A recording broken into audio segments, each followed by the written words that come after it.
কদিন আগেও অনেকে আশা করেছিলেন জ্বালানি তেলের দাম বাড়লে ফিলিং স্টেশনে কমবে যানবাহনের চাপ, মিলবে স্বস্তি। কিন্তু বাস্তবতা ভিন্ন।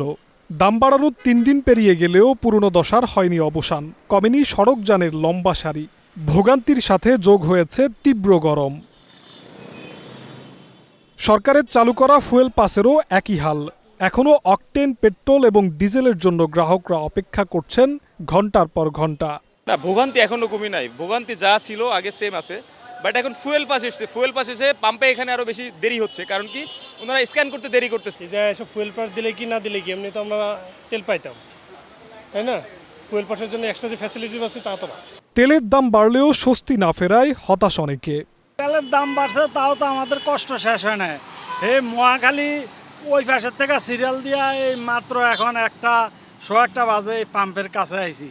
এখন আমাদের পাবলিকের সবারই একই কথা যে তেলের দামটা বাড়ছে, কিন্তু আমাদের এই ভোগান্তিটা যেন না থাকে।